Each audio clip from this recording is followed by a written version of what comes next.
Rosignol, and Gamache. The first item this evening is the proposed contract with Axon Enterprises regarding the police body cameras and support. And this evening we're joined by His Honor Mayor Betancourt, as well as Peabody Police Chief Griffin, who are going to give us an overview and answer any questions we may have. So at this point, I'll turn it over to Mayor Betancourt. Mayor Betancourt, welcome. Okay. Thank you, Mr. Chairman. Good evening to you. Good evening, councilors. Hope everybody's doing well. I just want to say a couple of brief words here and then turn it over to Chief Griffin.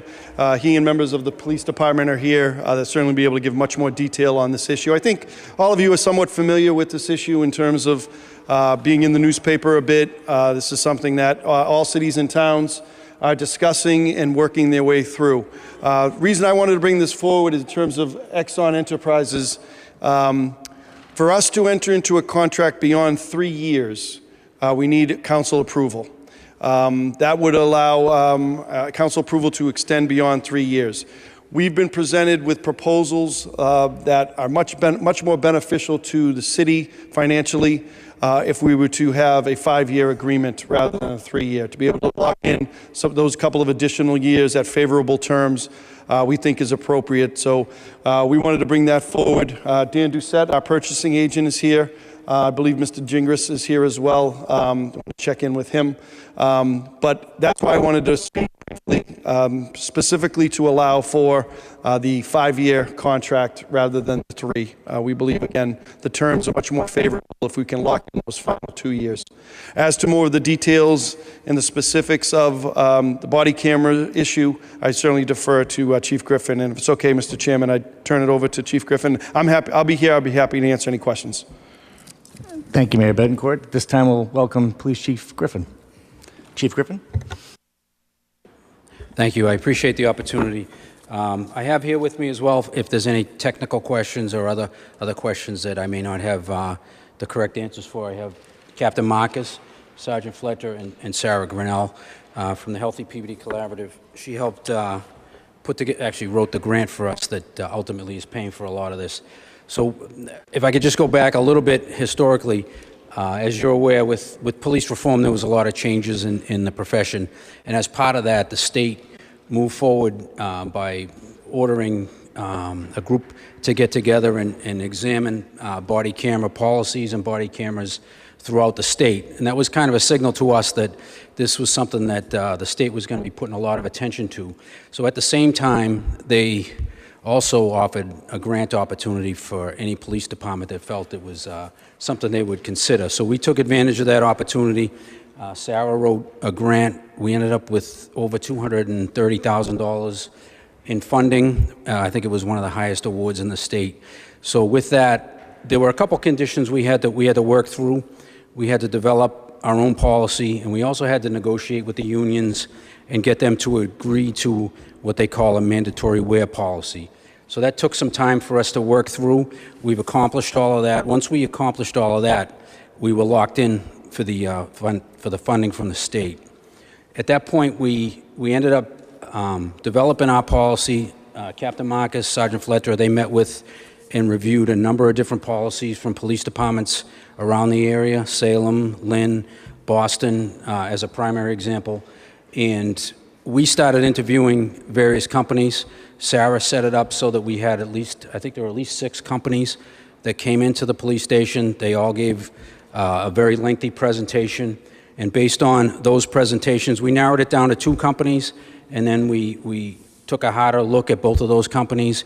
And in our opinion, and the opinion of the folks here, the Axon proposal was the best fit for our department. We already are in business with them, basically, with our tasers, so that fits perfectly with that. The evidence, you're going to see a evidence.com software. It's phenomenal. It's the software that we use to do all the redacting, because what we're going to have to do with some of these videos, they're all public record, and they're all going to be available to the public. So if someone makes a request, there's going to have to be a series of redactions that we go through. So I talked with those folks, and this was the best software that we could use. So what we ended up doing is discussing with them the price. We're going to be able to outfit every police officer in the city. One of the recommendations that the body camera task force put forth to the legislature was that any police officer that what they call is public facing, which means anybody that's going to have any kind of interaction with the public, they want that officer wearing the body camera. Now, they haven't ruled on all of this just yet. These were recommendations that were sent in.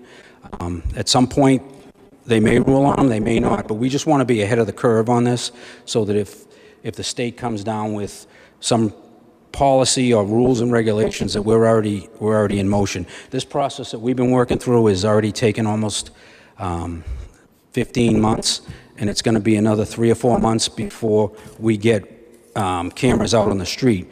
And I didn't want to get caught in a position where we maybe couldn't access grants or other kind of funding because we weren't in compliance with some of the rules and regulations that they may propose. So that's why we wanted to move ahead now. Our full complement is 99 police officers, so we're putting in for 99. The grant is going to cover all of that. This big box that's on the second page, the first 4 items, the grant will pay for that for the first year of the program. The evidence.com storage piece, we went back and forth at the police department about how to do that. One idea is to do it locally on servers. When we started investigating that, it was much more complicated than we originally thought. Just space-wise, number one, because you have to get a number of different servers, security-wise, and then the personnel that you're going to need to be able to accomplish all that. It just wasn't cost-effective. So the 28,600 is for cloud storage, cloud-based storage. The grant will not cover the cloud-based storage at all, for whatever reason. I think it's because it's not something that's tangible and they can put their hands on. We have seizure money that we've gotten we have an officer that works with the FBI on a task force, and we get seizure money through that. So we'll be able to cover that 28.6 for the first year. So for the first year of the program, there should be no cost to the city at all, because the grant's picking up the hard costs as well as these other 4 costs. It's going forward from there, where I talked to Mike Gingras and the mayor about this, and I originally thought it might be a capital situation, but Mike said because of the same reasons that the grant won't cover things, it can't be a capital situation. But that's where we're at right now. The 5-year, the reason we want to get involved with the 5-year plan, if you look at it, there's an option for what they call warranty tap refresh in the top box at year 2.5 and then year 5.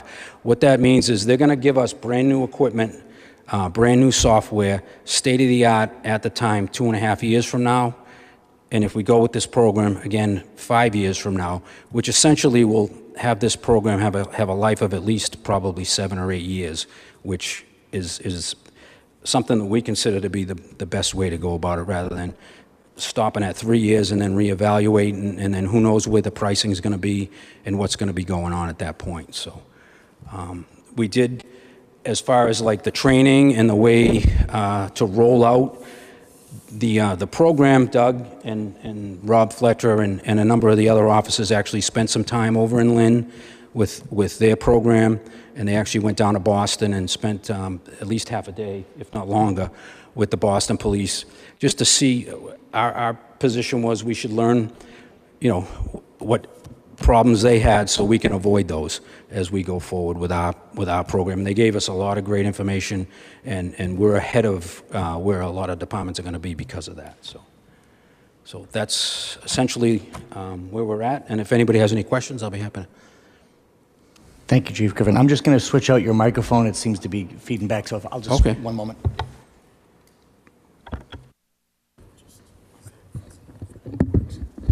Thank you. Are there any questions? Council Melville. Thank you, Mr. Chairman, and thank you, Chief, and folks from the Peabody Police Department for coming tonight. Very comprehensive.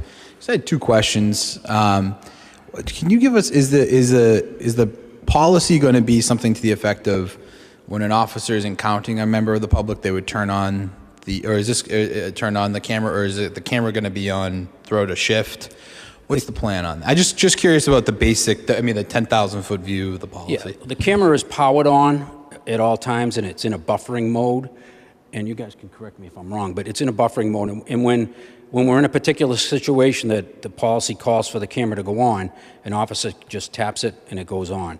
There is the ability, depending on the scenario, to mute the camera, and there's also the ability, depending on the situation, to actually just turn it off. And usually the officer will say, I'm turning off the camera because of this. But if the situation escalates or goes sideways, they can turn it right back on. With this particular product, if an officer draws his weapon or draws his taser, it's going to automatically turn on. And then again, those features, if we need to shut it off, we can shut it off. And I'm sorry, what was your second question? The second question was going to be, is this something that gets downloaded at the end of the shift, or is it something that as it's happening, the video is being going to the cloud immediately? Is it one of those situations? It's at the end of the shift. At the end of the shift, they'll come in and put their cameras into the docking stations that you see listed in here, and then it'll be uploaded into the cloud at that point. And then we can, through the software that we're going to get from the company, access, the video, and it may need to go to court. Again, it might be, freedom of information requests and those kind of things, and then we can look at it.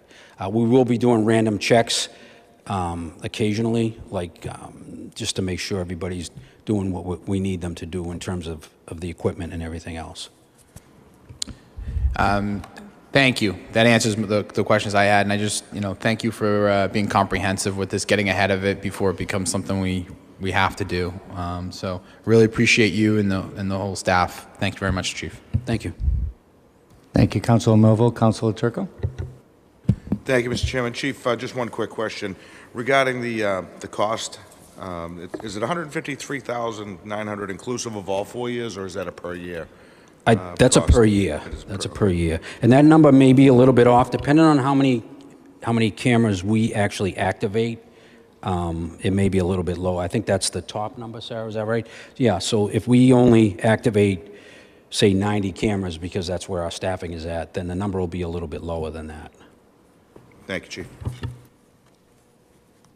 Thank you, Councilor Turco. Any other members of the committee? Councilor McGinn and then Councilor Gould.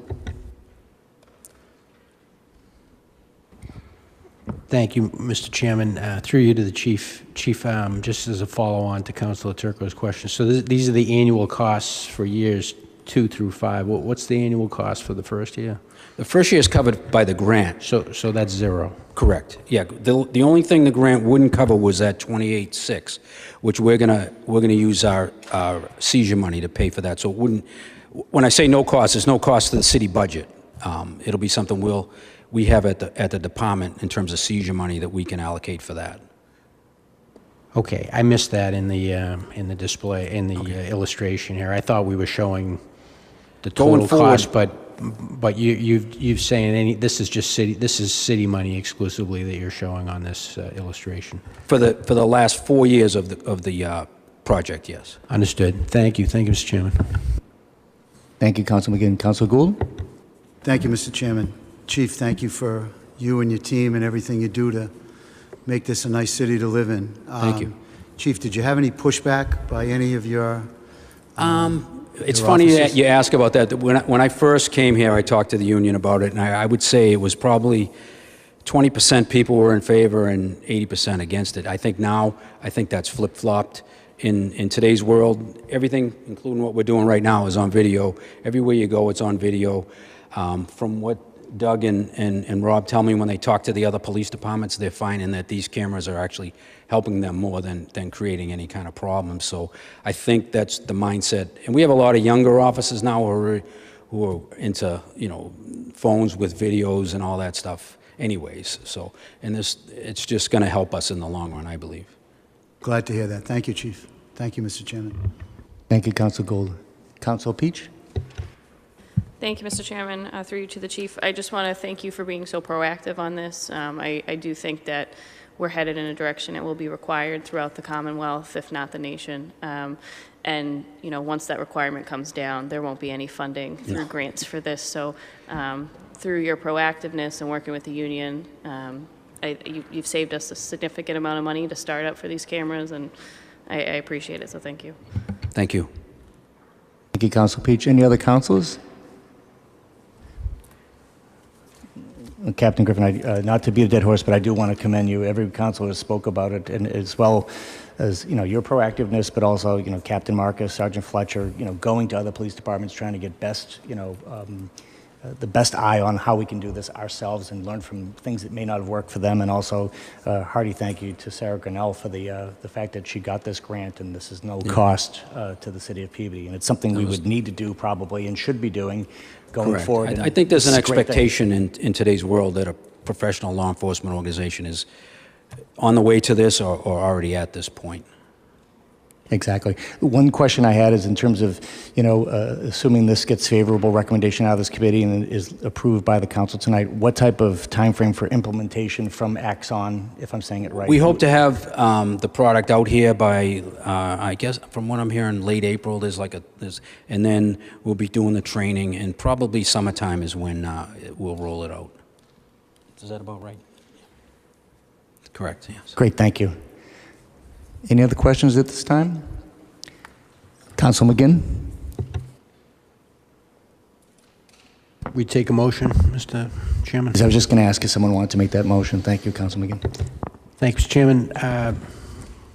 Vote to allow His Honor the Mayor to enter into a 5-year agreement with Axon Enterprise to provide police body cameras and related support to the Peabody Police Department. So moved. You've heard the motion from Council McGinn. Are there any questions? Hearing none, roll call vote, please. Councilors Turco, Yes. Peach, Yes. Melville, Yes. McGinn, Yes. O'Neill. Yes. Motion carries 5-0. Thank you all for coming. Thank you. I appreciate it. Thank you, everyone. The next item on the agenda is regarding Mass General Law, Chapter 41, Section 110A, office hours on Saturday. In your package, there was a note from City Clerk Danforth explaining what we're trying to do, or what she's asking us to do, which is to, based on the Votes Act of 2022, there are certain laws that allow us not to be open on Saturday, and she ran through the reasons on why she did not think it made sense due to the costs, and especially where we're talking about holiday weekends for having it Saturday open. So you've all seen the memo, but I certainly would probably right now open it up to committee members and other councils if they have any specific questions to Clerk Danforth at this time. Councilor Melville? Thank you, Mr. Chairman, and I want to thank the city clerk for identifying areas where we can, best use our staff. I just wanted to point out, and I think it is important, and I think the city clerk did a nice job in explaining the reasons, but you can also drop off your voter registration. Is that correct, clerk? Somebody could, do we have the drop box for the some of this various stuff about things that people could do in person on this Saturday, they could drop off? Is that the case? So if this takes effect, according to the Secretary of State's office, people will be able to vote. We will stay open on Fridays till 5 o'clock, and then a citizen could go online with the Secretary of State's office up until 11:59 p.m. that night and also register. Perfect. That answers my question. Thank you, Mr. Chairman. Thank you, Councilor Melville. Any other committee members or councilors have any questions? At this time, I'll entertain a motion. Councilor McGinn? Thank you, Mr. Chairman. Move to order by the City Council of the City of Peabody to vote to adopt Massachusetts General Law, Chapter 41, Section 110A, office hours on Saturday, allowing any public office in the city to remain closed on any and all Saturdays as may be determined from time to time by the City Council, subject to the provisions of the City Charter and the provisions of Section 9 and Chapter 4 shall apply in the case of such closings of any such office on any Saturday to the same extent as if such Saturday were a legal holiday. So moved. Councilors, you've heard the motion from Councilor McGinn. Are there any questions? Hearing none, roll call vote, please. Councilors Turco, Yes. Peach. Yes. Melville. Yes. McGinn. Yes. O'Neill. Yes. Motion carries 5-0. Thank you. The last item for this evening's agenda is regarding Ward 2, the polling location change. As many of you recall, due to the start of the construction at the Welch School, which has been long time coming, and great news, we're going to have to evaluate whether we continue to have the current polling place remain as outlined in the memo. And so at this time, it's fairly straightforward. We've looked at it before, but I did want to make sure that Clerk Danforth needs us to evaluate and approve this. So at this time, I'll open up to committee members. Councilor McGinn. Thank you, Mr. Chairman. Clerk Danforth had brought this to my attention, I think for a couple of reasons. One is because it's Ward 2, and also because I'm on the Wells School Building Committee. So I did kind of vet this a little bit further with the Wells School Building Committee. They confirmed that where the construction schedule will be at, the cafeteria portion of the building would be back in the possession of the city, and so that would be available for voting, arguably, but that's insufficient space, given we want every ward to now have a single location for voting, so we wouldn't have the gym, which is handles 2 precincts, as probably most of you know.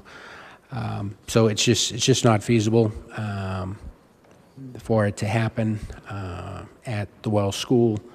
That's unfortunate. I had hoped that when we did this last year, it was going to be limited to the state election. I think everybody had some concerns about this, but when we discussed this, Mr. Chairman, as you recall, for the 2022 state election cycle, the Board of Registrars looked at a lot of different options, and this was definitely the best alternative, and I don't see any better alternative available now.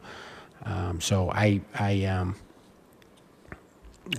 not optimal, but I'm looking forward to getting back to the Wells School, hopefully in 2024. So, Mr. Chairman, if there's certainly defer to other committee members, but I'd be prepared to make a motion when the time comes. Thank you. Thank you, Councilor McGinn. You outlined it really well. We all want to have every voter get back to where they're typically voting, but this is a situation we find ourselves in. I don't think anyone has any questions at this time. I don't see any. So if you would be so willing to put forth the motion, Councilor McGinn. Thank you, Mr. Chairman. Move that it's ordered by the City Council of the City of Peabody that in accordance with the provisions of Chapter 54, Section 24 of the Massachusetts General Laws, that the polling place of the voters of Ward 2, Precinct 1, Precinct 2, and Precinct 3 be changed temporarily from the Welsh Elementary School to the Azarian Brotherhood of the Divine Holy Ghost, 20 Howley Street, effective for year 2023 only. So moved. Councilors, you've heard the motion from Councilor McGinn. Are there any comments or questions? Hearing none, roll call vote, please. Councilors Turco. Yes. Peach. Yes. Melville. Yes. McGinn. Yes. O'Neill. Yes. Motion carries 5-0. Thank you, Clerk Danforth. That takes care of our agenda items this evening. I'll now entertain a motion to adjourn. So moved, Mr. Chairman. You've heard the motion. Any issues? Hearing none, this meeting is adjourned.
Test 1 2. 1 2. 1 2 1 2. 1 2 1 2. Test 1 2. 1 2. 1 2. 1 2.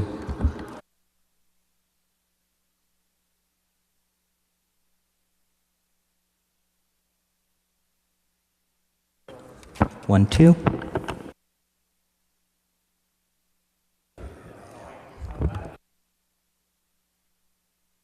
1 2. 1 2. 1 2. 1 2.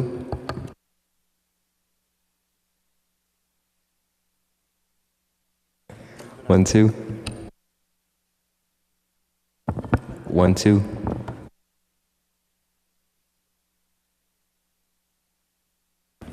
1 2.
Good evening, councilors. We're going to start in Committee of the Whole. Good evening, everyone.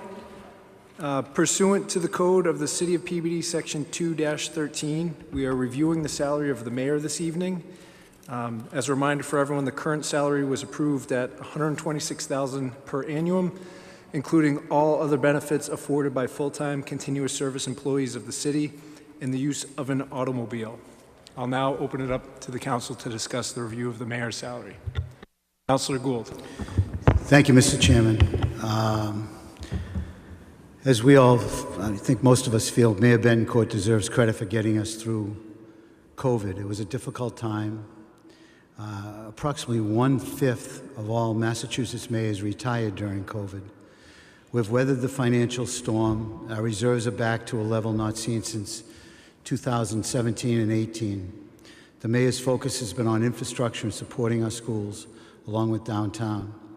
As you know, Mayor Betancourt has declined. You may not know, but to remind you, Mayor Betancourt has declined raises in the years 2012, 2013, 2017, 2019, 2021. So I'd like to propose to increase the mayor's salary to $135,000, which will bring the mayor's salary closer to other area mayor salaries, which are including Salem at $150,000, Beverly at $145,000, Lynn at $145,000. The town of Danvers and Lynnfield town managers are well over $200,000. And keep in mind that the action we take here will affect future mayors, not just Mayor Betancourt. So, Mr. Chairman, I'd like to summarize and propose that we increase the mayor's salary from $126,000 to $135,000 a year. So moved. Thank you, Councilor Gould. You've all heard the motion. Any discussion on the motion? Hearing none. Roll call vote. Councilors Turco, Yes. Daigle, Yes. O'Neill, Present. Peach, Present. Gould. Yes. Rossignol. Yes. Gamache. Yes. Melville. Yes. McGinn. Yes. Welton. Yes. Motion carries 8-0. Thank you. I'd like to make a motion to adjourn, Mr. Chairman. Thank you. You took the words out of my mouth. Motion to adjourn. You heard the motion. Any discussion on the motion? All in favor? Any opposed? It's a vote. We're adjourned.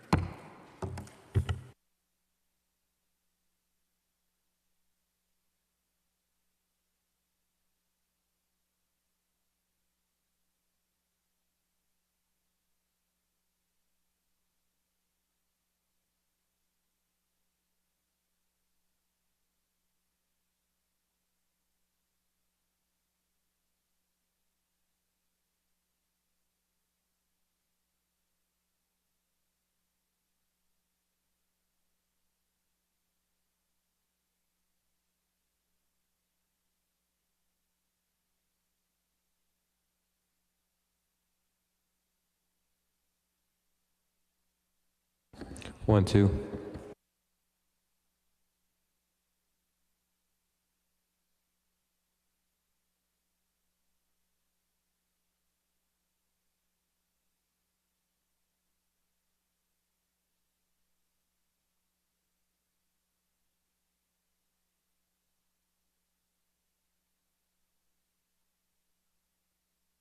One, two.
Good evening. The City Council will convene on Thursday, February 9th to hold a regular meeting at 7:30 p.m.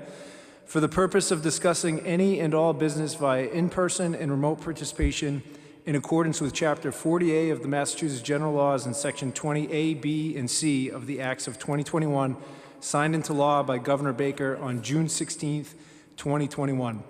Alternative public access to this meeting shall be provided in the following manner. 1. This meeting is being televised live by Peabody Access Television on Cable Channel 9. 2. Real-time public comment during public hearings can be addressed to the Peabody City Council using the Zoom virtual meeting software for remote access. Users may view the meeting and make a comment or question to the chair via the audio option. Please visit www.peabody-ma.gov for Zoom information. This meeting is being taped by Peabody Access Television and is also being recorded by the City Council stenographer. Let's all rise for a moment of silence. Now please join me in the Pledge of Allegiance. Pledge allegiance to the flag of the United States of America, to the republic for which it stands, nation under God, indivisible, with liberty and justice. Thank you, Councilor Gould. Councilors, you've heard the motion. Any discussion on the motion? All in favor? Any opposed? It's a vote.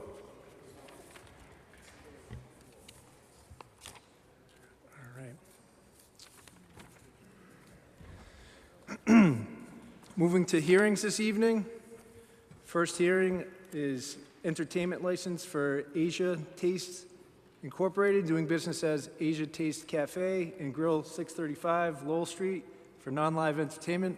The clerk will now read the notice.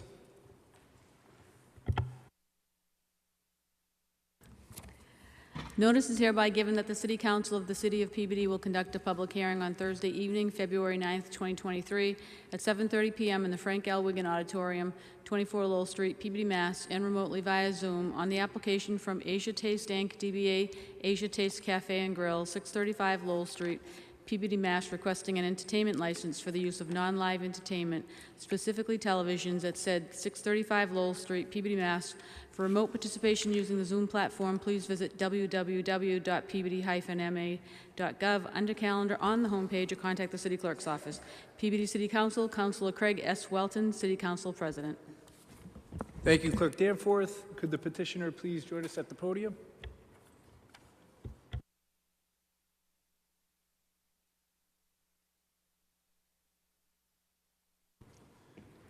Good evening. Could you please... Good evening, everybody.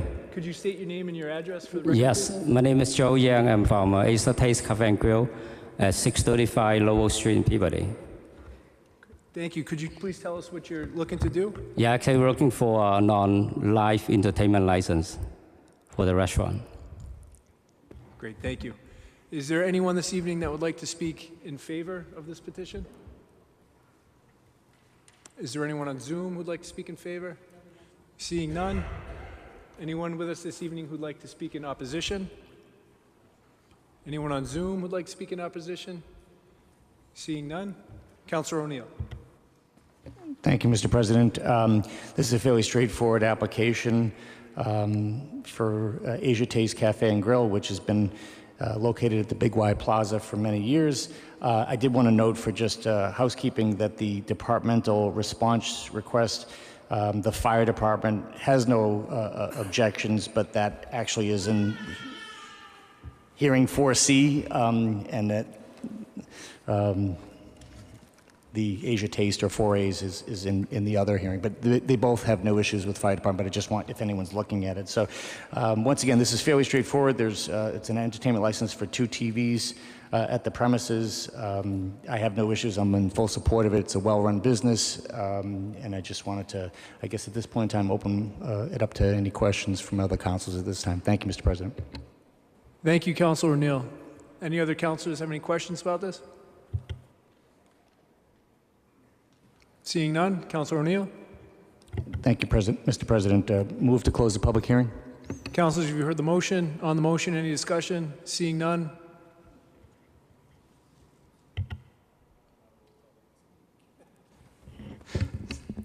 Councilor O'Neill.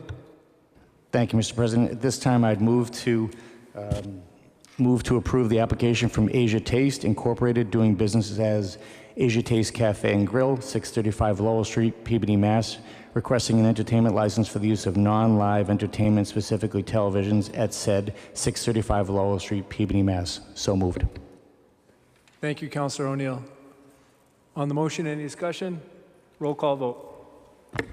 Councilors Turco, Yes. Daigle, Yes. O'Neill, Peach, Yes. Gould, Rozignol, Yes. Gamache, Melville, McGinn, Yes. Welton. Yes. Motion carries 10-0. Thank you. Thank you so much, everybody. Thank all our councilors. Thank you. Good night.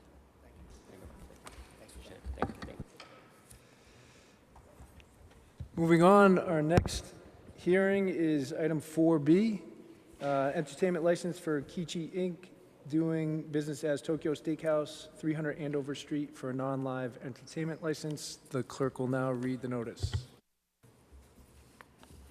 Notice is hereby given that the City Council of the City of Peabody will conduct a public hearing on Thursday evening, February 9th, 2023, at 7:30 p.m. in the Frank L. Wigan Auditorium, 24 Lowell Street, Peabody, Mass., and remotely via Zoom on the application from Kichi Inc., DBA Tokyo Steakhouse, 300 Andover Street, Suite 9, Peabody, Mass., requesting an entertainment license for the use of non-live entertainment, specifically televisions, at said 300 Andover Street, Suite 9, Peabody, Mass. For remote participation using the Zoom platform, please visit www.peabody-ma.gov under Calendar on the homepage or contact the City Clerk's office. Peabody City Council, Councilor Craig S. Welton, City Council President. Thank you, Clerk Danforth. Could the petitioner please join us at the podium?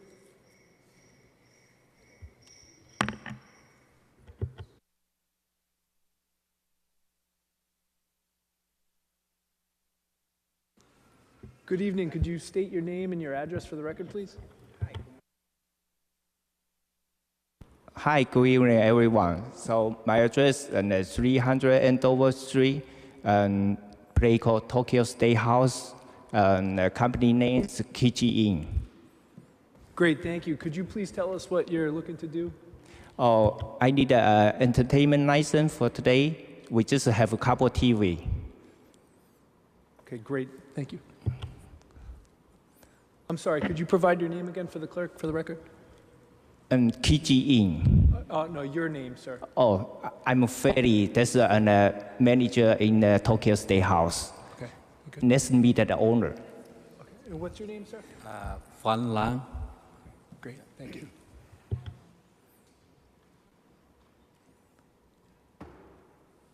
Thank you. I'd like to open it up. I don't know if there's any questions. Councilor, excuse me. Is anyone here who would like to speak in favor of this petition? Anybody on Zoom? Seeing none, anyone here who'd like to speak in opposition to this petition? Anyone on Zoom? Seeing none? Councilor Gamache. It's Julie Daigle. Daigle. Thank you, Mr. President. Thank you, gentlemen. I had the pleasure of speaking with them both, and they've been in business for several years, and they're just looking to get permitted for two 24-inch TVs. So unless anyone on the floor has any concerns or objections, I'm prepared to move forward with a motion to approve. Thank you. Any other councilors with anything, any questions or concerns on this? All right, Councilor. Motion to close the public hearing. You heard the motion. All in favor, any opposed? It's vote. Councilor Daigle. Mr. President, I would like to approve an entertainment application from Kichi Inc., DBA Tokyo Steakhouse at 300 Andover Street, Suite 9, Peabody, Massachusetts, for an entertainment license for the use of non-live entertainment, specifically televisions, at said 300 Andover Street, Suite 9, Peabody, Mass. So moved. Thank you, Councilor Daigle. Councilors, you've heard the motion. Any discussion on the motion? Seeing none, roll call vote. Councilors Turco, Yes. Daigle, Yes. O'Neill, Yes. Peach, Yes. Gould, Yes. Rozignol, Yes. Gamache, Melville, Yes. McGinn, Yes. Welton. Yes. Motion carries 10-0. Thank you so much. You're welcome. Thank you.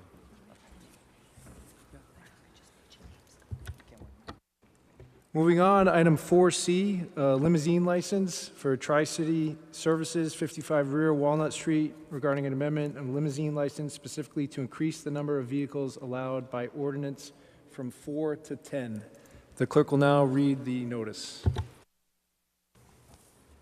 Notice is hereby given that the City Council of the City of Peabody will conduct a public hearing on Thursday evening, February 9th, 2023, at 7:30 p.m. in the Frank L. Wigan Auditorium, 24 Lowell Street, Peabody, Mass., and remotely via Zoom on the application from Tri-City Services, Inc., 55R Walnut Street, Peabody, Mass., requesting to amend a limousine license specifically to increase the number of vehicles allowed by ordinance from 4 to 10 at said 55R Walnut Street, Peabody, Mass. For remote participation using the Zoom platform, please visit www.peabody-ma.gov under calendar on the homepage or contact the City Clerk's office. Peabody City Council, Councilor Craig S. Welton, City Council President. Thank you, Clerk Danforth. Could the petitioner please join us at the podium? And please state your name and your address for the record, sir. Excuse me, sir. You just hit the button first. Thank you. There you go. I didn't know. Hi, my name is Igor Lichterov, President of Tri-City Taxi Services, 84 Seaview Avenue, Marblehead, Massachusetts. So I apply for additional livery licenses because the business was changed. We, in the same time, they're dropping the same amount of taxi licenses. So we basically have the same amount of licenses, just switching taxi on liveries. Thank you, sir. Is there anyone here who'd like to speak in favor of the petition? Anybody on Zoom who'd like to speak in favor of the petition? Seeing none. Anyone here who'd like to speak in opposition of this petition? Anybody on Zoom who'd like to speak in opposition? Seeing none. Councilor Peach. Thank you, Mr. President. I had the opportunity to speak with the applicant and just clarify the one note from the Conservation Commission. All vehicles are currently stored inside and will continue to be stored inside. So I'm in full favor of this. We're just switching out as the taxi business changes. I think this helps Tri-City to move forward. So thank you. Thank you, Councilor Peach. Any other councilors on this matter? Seeing none, Councilor Peach. Move to close the public hearing. So as you've heard the motion, all in favor? Any opposed? It's a vote. Councilor Peach. Thank you, Mr. President. This time, move to approve the application from Tri-City Services, Inc., requesting to amend a limousine license specifically to increase the number of vehicles allowed by ordinance from 4 to 10 at 55R Walnut Street in Peabody, with the condition that they'll be reducing their taxi licenses by the same amount. So moved. Thank you, Councilor Peach. Councilors, you've heard the motion. On the motion, any discussion? Seeing none, roll call vote. Councilors Turco. Yes. Daigle. Yes. O'Neill. Yes. Peach. Yes. Gould. Yes. Rozignol. Yes. Gamache. Yes. Melville. Yes. McGinn. Yes. Welton. Yes. Motion carries 10-0. Thank you very much.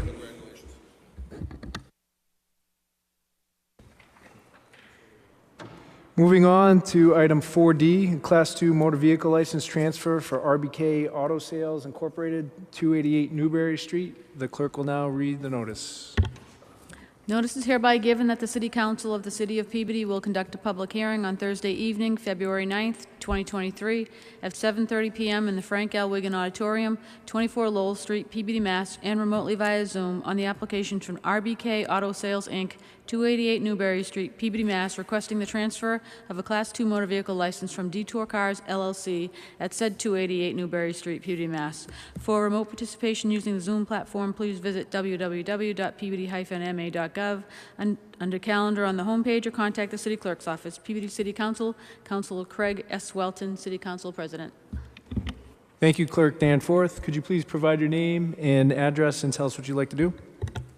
Good evening. For the record, my name's Ethan Vonzalitis. I'm an attorney practicing law at 246 Andover Street in Peabody, and I appear on behalf of Mr. Richard Cumbo as manager of RBK Auto Sales with respect to this evening's request for the transfer of the license. Some of the councils may remember Nick and Mike Marcos. They purchased the property at 288 Newberry Street back in 2021. They happen also to be the owners of the property at 156 Newbury Street, doing business as the Auto Factory. And they had purchased the property at 288 Newbury Street with the intent of opening up their second location in the city of Peabody on Route 1. And since they purchased the property, they have done a complete renovation to both the interior and the exterior of the building and to the surrounding grounds. However, due to circumstances that are outside of their control, they're no longer in a position to be operating two independent sites at this time. So instead, they have entered into a lease agreement with the applicant. Mr. Cumbo does have experience in the car dealership business. He owns a similar car dealership in the town of Danvers, doing business as RBK Motors. If granted the transfer of the license, he will not be performing any type of major repairs on the property. He'll just be performing small general mechanics work. He doesn't anticipate having more than 2 employees on the site at any one time. And his hours of operation will be Monday through Friday from 10 a.m. to 7 p.m., on Saturday from 10 a.m. to 6 p.m., and he is actually closed on Sundays. Mr. Kimball is well aware that any loading or offloading of vehicles has to be done on the property, can't be done on Route 1 or within the breakdown lane. And I do have him here with me this evening, and together we'll try to answer any questions that either the council or the public may have. Thank you. Thank you, Mr. Vonzilides. Is there anyone in the auditorium who would like to speak in favor of this petition? Is there anyone on Zoom who'd like to speak in favor? Anyone who'd like to speak in opposition? Anyone on Zoom? No, seeing none. Councilor Gamache. Yes, thank you to the attorney. Ethan, the transfer of the license is total of 12 vehicles. He's okay with that and everything like that? Yes. Hours of operation, as you stated, Monday through Friday, 10 to 7, Saturday, 10 to 6, closed on Sundays. I have no further questions. I do want to tell them that they've done a great job with that facility. It looks great. So. Thank you, Councilor Gamache. Are there any other councilors? Motion to close the public hearing? Oh, I'm sorry. Councilor McGinn. Thank you, Mr. President. Through you to Councilor Gamache. There was some input from the collector's office there on back taxes. I can address that. The back taxes were on another property, not the 288. It's on 156. But my client did go down, the Marcus brothers did go down to City Hall. They went to the tax collectors. All the back taxes have been paid. I got an email from the tax collector confirming same, along with the receipts, and I forwarded that information to our city clerk. Thank you, Mr. President. Thank you, Councilor McGinn. Any other councilors? Seeing Motion none? to close the public hearing? Councilors, you've heard the motion. On the motion, any discussion? Seeing none, it's a vote. Yes, at this time I move approval on the application from RBK Auto Sales, Inc., 288 Newbury Street, Peabody, Mass., requesting transfer of a license, Class 2 motor vehicle license from Detour Cars, LLC at said 288 Newbury Street, Peabody, Mass. Move with the hours, condition of the hours of operation, Monday through Friday, 10 to 7 p.m., Saturday, 10 to 6 p.m. So moved. Councilor Gamache, would you mind conditioning the number of vehicles as well? Well, it's okay, 12 vehicles, maximum of 12 vehicles. Thank you, Councilor Gamache. Councilors, you've heard the motion. Any discussion on the motion? Roll call vote. Councilors Turco, Yes. Daigle. Yes. O'Neill. Yes. Peach. Yes. Gould. Yes. Rozignol. Yes. Gamache. Yes. Melville. McGinn. Yes. Welton. Yes. Motion carries 10 to 0. Thank you. Have a good evening. Thank you. Now we're moving on to item 4E, Class 2 motor vehicle license transfer for Birkin Enterprise, LLC, care of Artur Birkin, 97.5 Tremont Street. The clerk will now read the notice. Notice is hereby given that the City Council of the City of Peabody will conduct a public hearing on Thursday evening, February 9th, 2023, at 7:30 p.m. in the Frank L. Wigan Auditorium, 24 Lowell Street, Peabody, Mass., and remotely via Zoom on the application from Burkan Enterprises, LLC, care of Artur Burkan, 8 Buxton Street, Peabody, Mass., requesting the transfer of a Class II motor vehicle license from Tremont Auto Sales, Inc. at 97.5 Tremont Street, Peabody, Mass. For remote participation using the Zoom platform, please visit www.peabody-ma.gov under Calendar on the homepage or contact the City Clerk's office. Peabody City Council, Councilor Craig S. Welton, City Council President. Thank you, Clerk Danforth. Could you please provide your name, your address, and tell us what you'd like to do? Good evening. My name is Artur Burkan. From 8 Buxton Street, Apartment 1, Peabody, Massachusetts. And I'm looking to transfer the dealer license from Tremont Auto Sales and also the associated permits to my company, Burkan Enterprises, LLC. Thank you. Is there anyone here who'd like to speak in favor of the petition? Anyone on Zoom would like to speak in favor of the petition? Seeing none, anyone who'd like to speak in opposition? Anyone on Zoom would like to speak in opposition? Seeing none, Councilor Peach. Thank you, Mr. President. I had the opportunity to speak with the applicant, who's just looking for a simple transfer of the Class II motor vehicle license for Tremont Auto Sales, which I'm sure we're all familiar with. So I am ready to move forward unless the council has questions. Thank you, Councilor Peach. Any discussion from any other councilors on this matter? Seeing none, Councilor Peach. Thank you, Mr. President. Excuse me, I'm sorry, Councilor Peach. Councilor McGinn. Thank you, Mr. President. Through you to Councilor Peach. There's 35 cars. Does that number make sense to you still at this juncture? This is one that's been out there for a while, and some of these older ones weren't taking into consideration parking for customers and parking for employees and so forth. And I know the parking in that area is tight, so I'm sure you looked at that, but that number seems a little on the high end to me.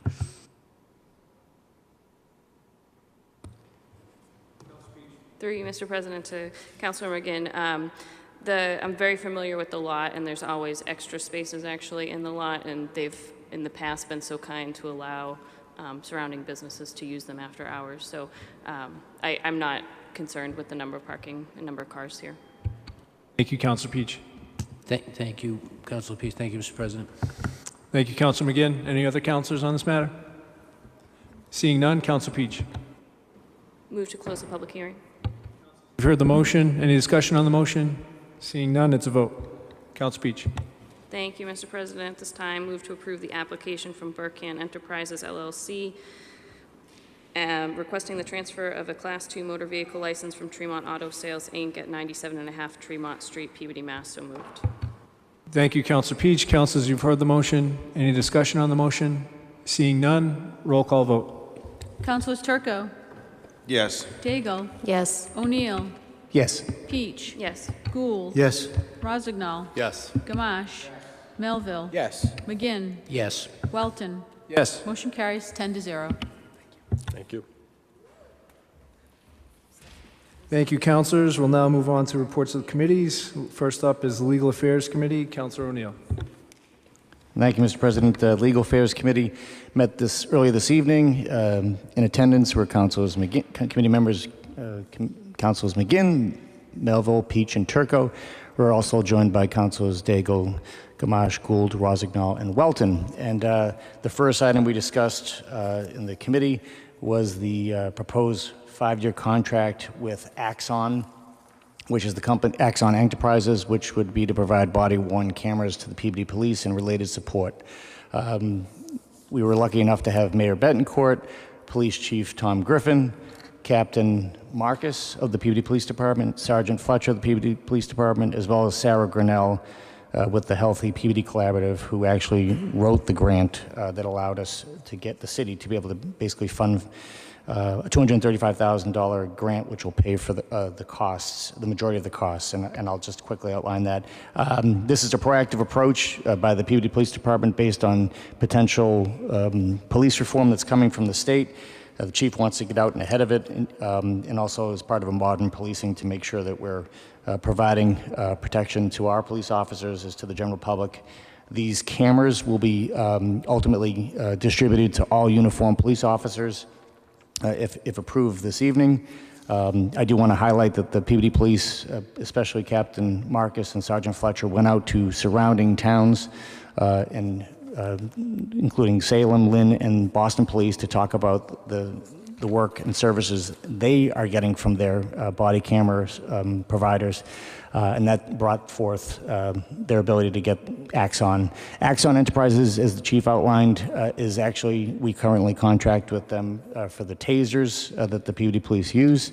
As part of this, there's going to be a cloud or storage capacity called evidence.com, so that if anyone, the general public, wants to request any kind of video in the future with an incident, that'll be made part of a public record.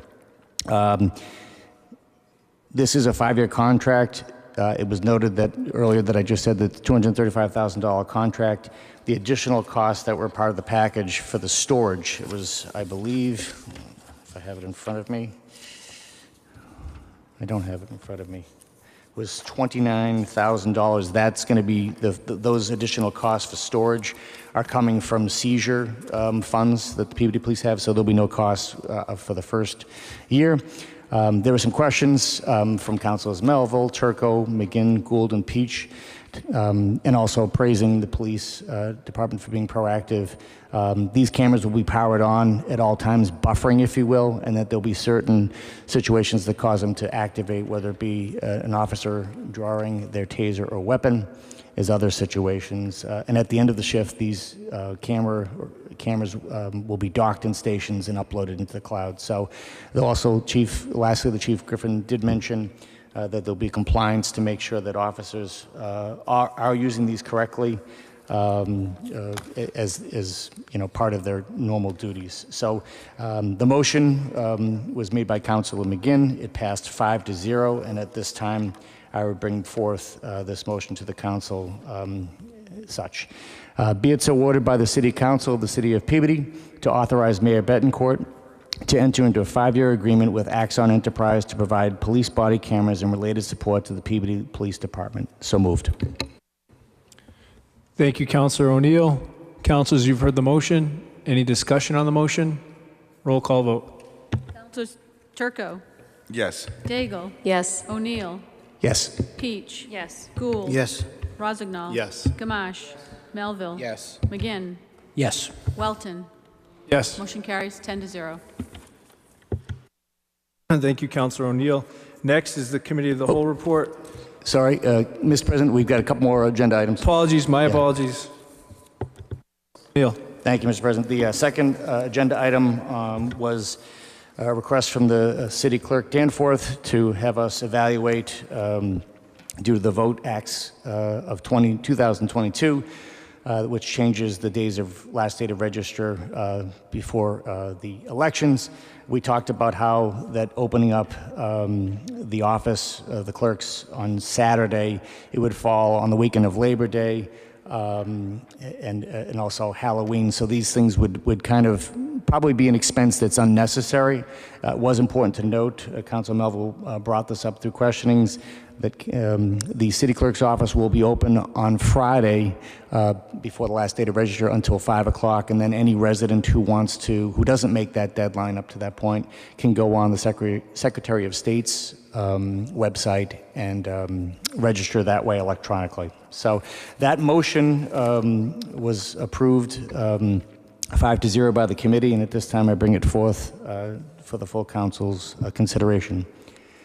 Be it ordered by the City Council of the City of Peabody to vote to adopt Massachusetts General Laws, Chapter 41, Section 110A, office hours on Saturday, allowing any public office in the city to remain closed on any or all Saturdays as may be determined from time to time by the City Council, subject to the provisions of the City Charter and the provisions of Section 9 of Chapter 4 shall apply in the cause in case of such closing of any office on any Saturday, to the same extent if such Saturday were a legal holiday. So moved.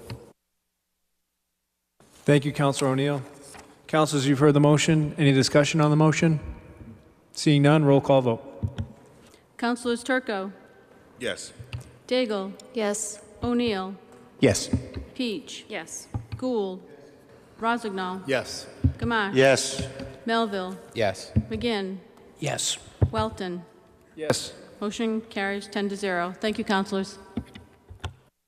Councilor O'Neill. Thank you, Mr. President. The last item on the agenda for our committee hearing was regarding the Ward 2 polling location change.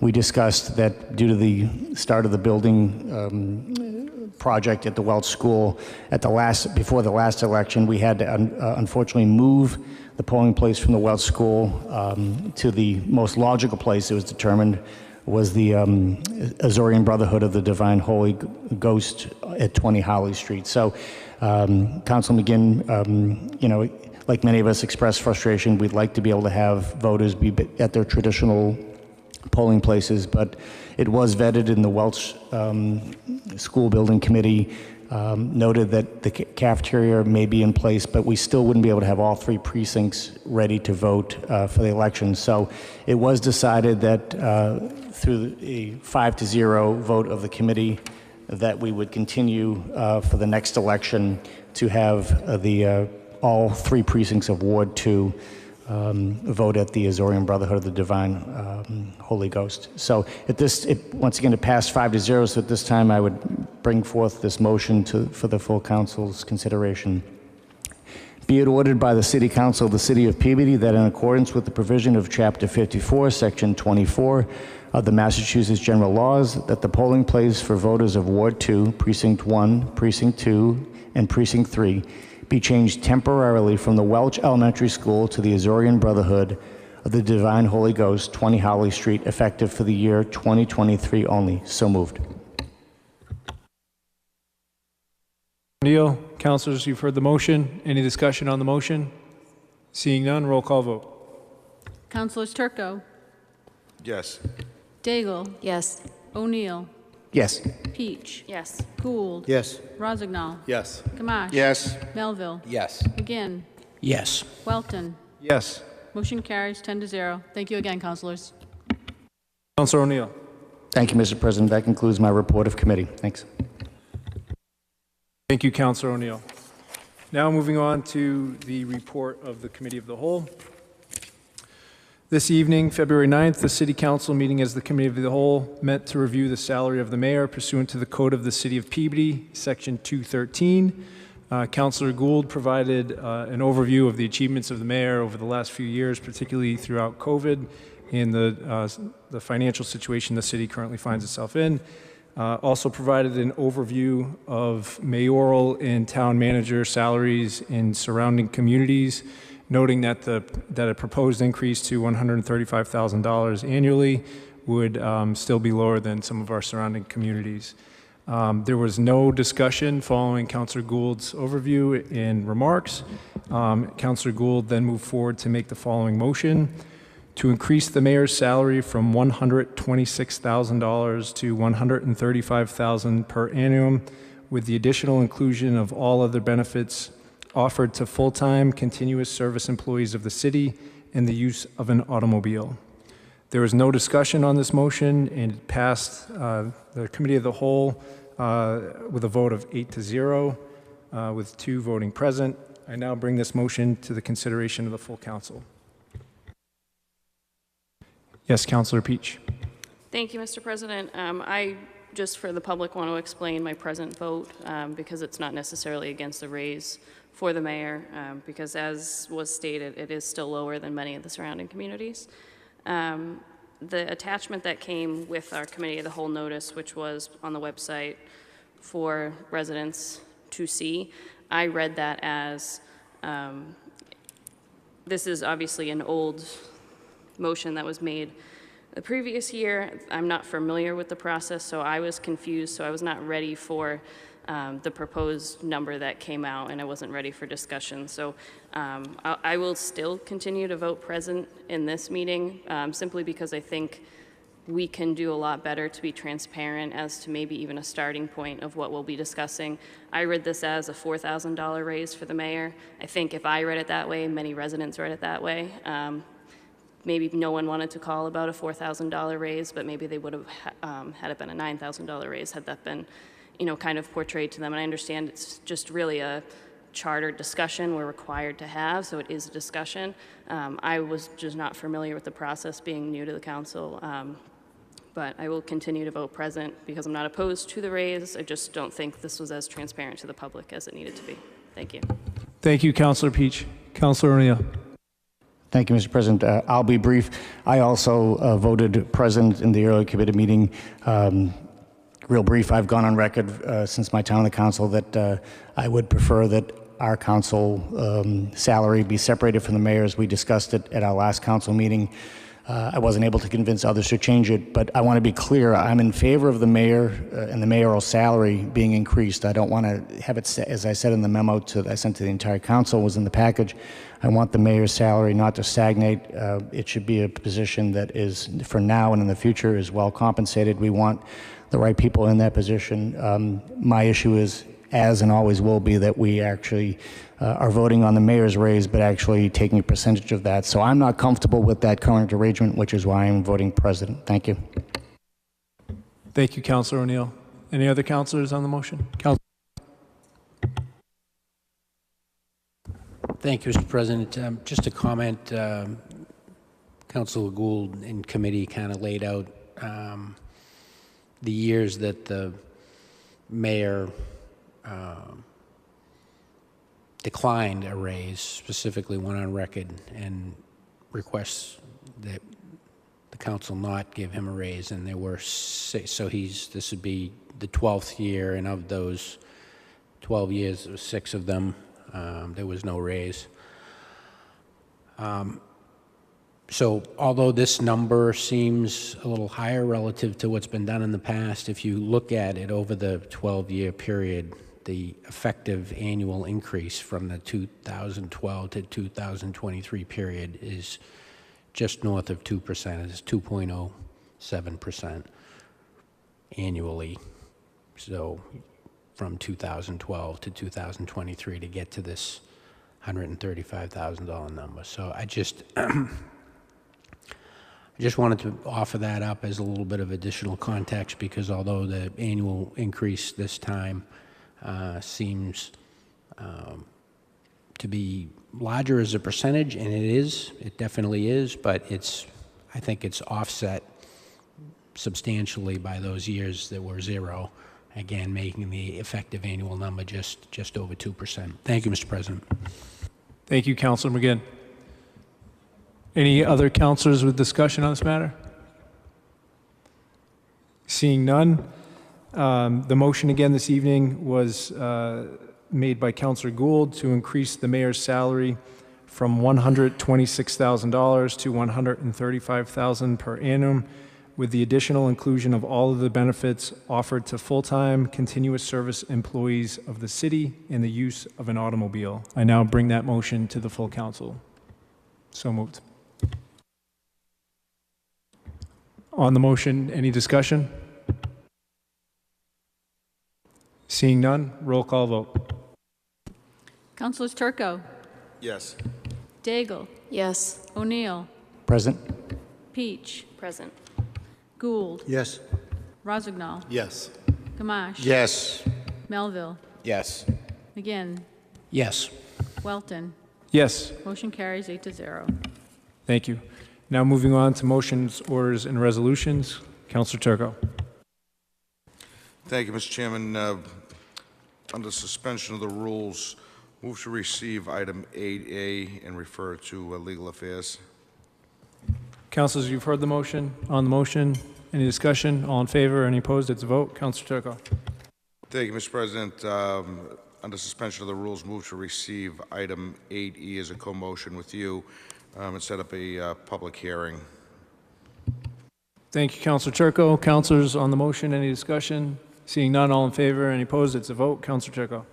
Thank you, Mr. President. Just very briefly, I've been paying close attention to the newly approved Revere High School situation in anticipation that, hopefully this comes to us shortly. And one of the things that they did in recently was set up a high school stabilization fund.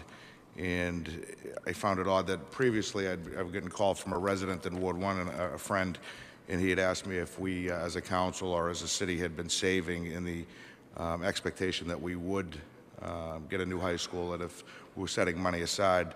And, although our reserves are very, very good right now, I think that creating a stabilization fund should be up for discussion and we can get further into it. I would like to invite the mayor and Mr. Gingrich to that finance committee meeting at the time.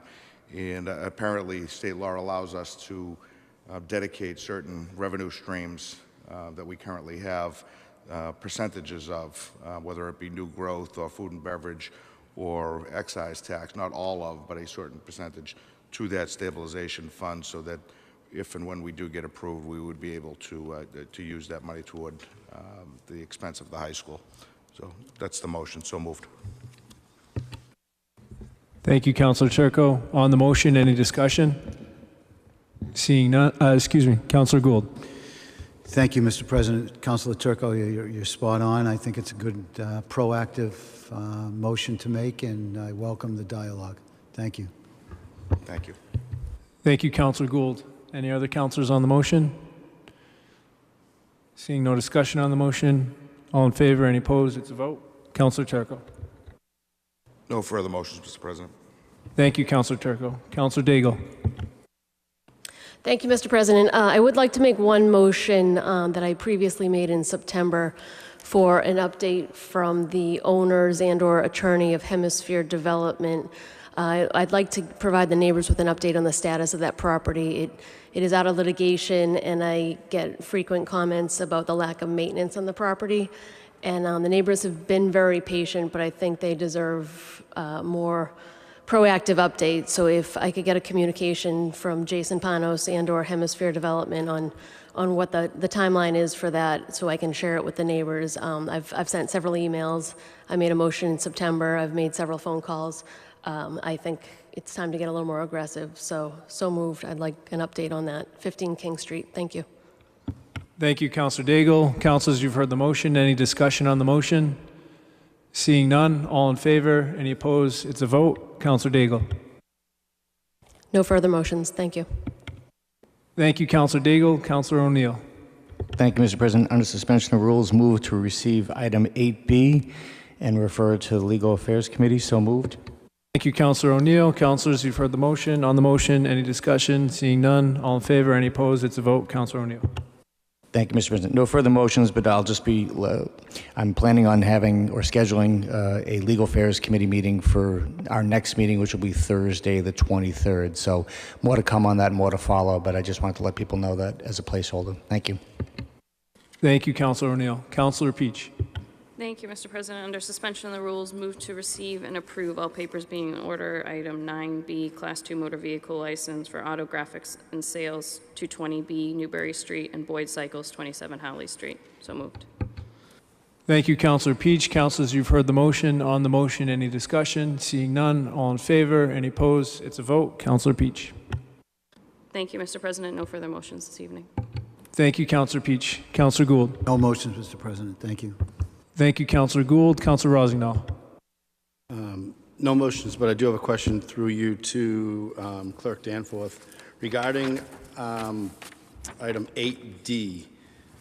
Just for clarification, these are all of the licenses that are currently outstanding. Is that correct? Well, since this was added to the agenda a week ago, it was also sent to the building department, and they have been making a lot of good efforts to get some of these done. So some of these are not on the list anymore, but this is a week old. So with that said, will we be getting an updated list of the ones that are still outstanding? If you were asking for a motion for next week for an updated list, Absolutely. Please, so moved. On the motion, Councilor Gould. Thank you, Mr. Chairman. Through you to Clerk Danforth. Allison, do you physically send out a reminder letter, or like there's some that go back a couple years that do they get reminders that they have to renew? Yes, Counselor, we send them a courtesy email at the end. Actually, I think we sent them out in November this year, letting them know that their license is going to expire. They all know when their license is going to expire. Sometimes they change email addresses, they don't get it, but they really should know when their license expires. It's not really the clerk's office, our obligation to remind them it's their license, but some of them we continue to call and they say, yeah, we'll get there, and they never get here.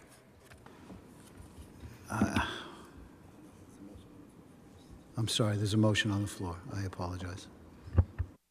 Thank you, Councilor Gould. On the motion, Councilor Turco. Mr. President, after the motion, I'll have another question, sir. Okay, thanks, Councilor Turco. Any other discussion on the motion? Seeing none on the motion, all in favor? Any opposed? It's a vote. Councilor Rossignol. Thank you, Mr. President. Motion to receive item 8D. Councilors, you've heard the motion. Any discussion? Seeing none, all in favor? Any opposed? It's a vote. Councilor Rossignol. Thank you, Mr. President. Through you to Clerk Danforth. Specifically regarding 8D, the non-city taxi licenses of AmeriCab and which city. Have those been up to date? We spoke to which city taxi today, and they're supposed to be coming in for their license. And we will be collecting for the years that they did not have their license. So if they don't come in, then we'll just pull the license and they'll have to start from scratch. And when does that occur? What is the time frame? Sorry, through you, Mr. President, through you to Clerk Danforth. I would say, Counselor, that if their name is on this list next week when I resend it, then they've had plenty of time to come into the office. Thank you. Perfect. That was the answer I was looking for. Thank you. Thank you, Mr. President. No further motions. Thank you, Councilor Rossignol. Councilor Gamache. Excuse me, Councilor Turco. Thank you very much, Mr. President. Just a reference to 8D, I also had the same question that Councilor Rossignol asked, but in addition to that, I know at one point it was Marty Cohen that was handling the taxi cabs for the city.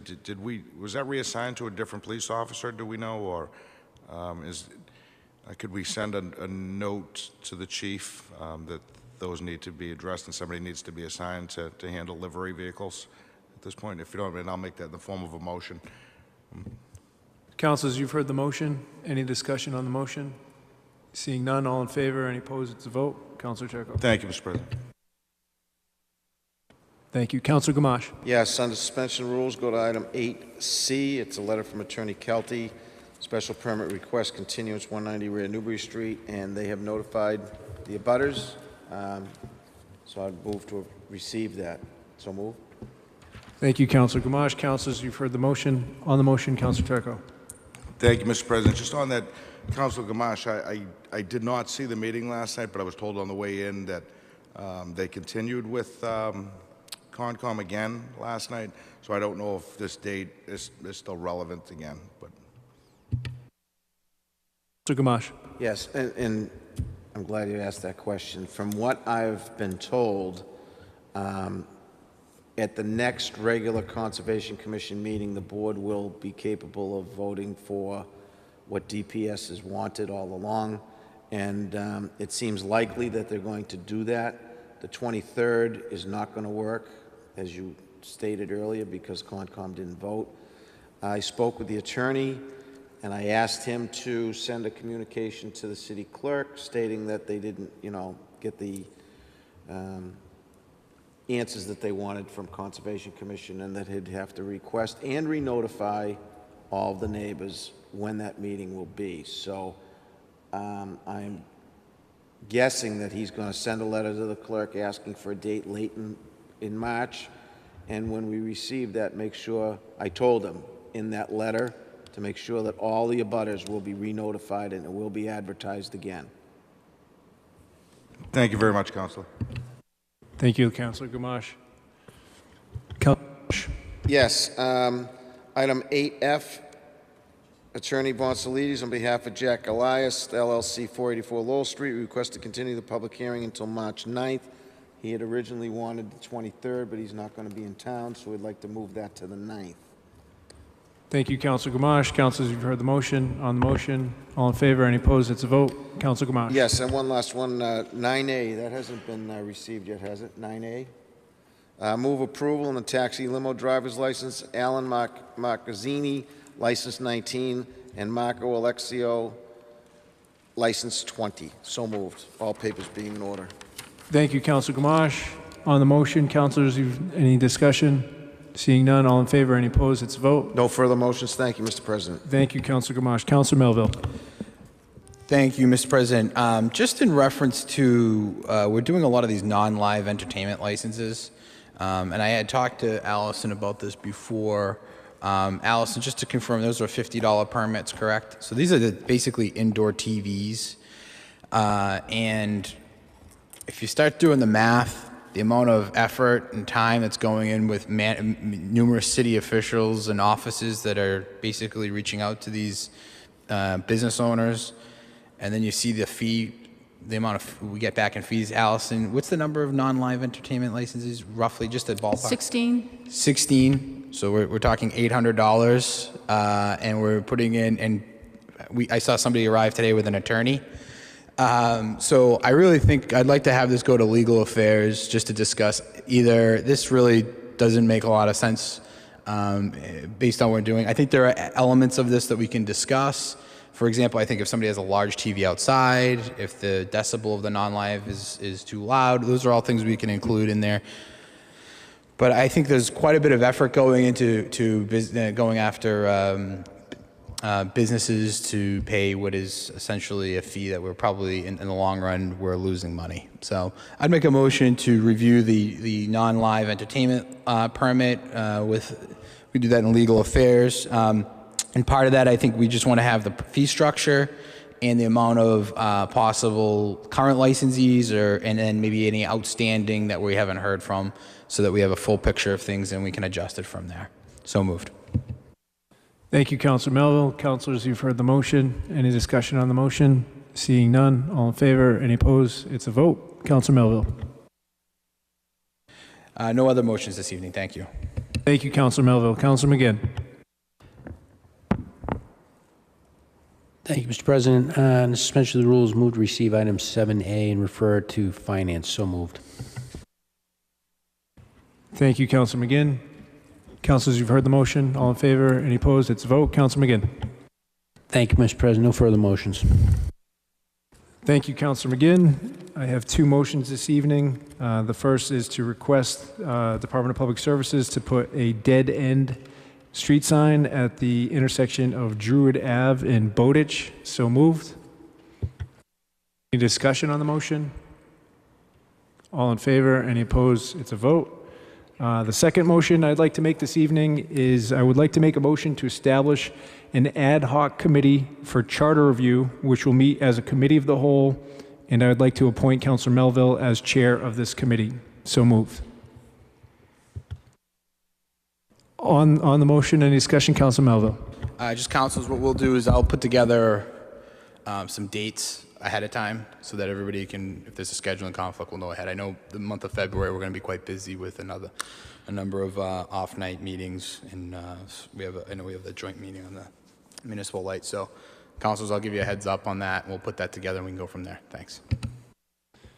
Thank you, Councilor Melville, and thank you for your willingness to serve as chair for this committee. I know the work of the charter review has been a lot of tremendous effort from the whole council, but with your leadership last term, and we're looking forward to getting that done. So thank you very much, Councilor Melville. No further motions from me this evening. I'll entertain a motion. Move to adjourn. All right, there it is. Motion to adjourn. So moved. All in favor? Any opposed? It's a vote. We're adjourned.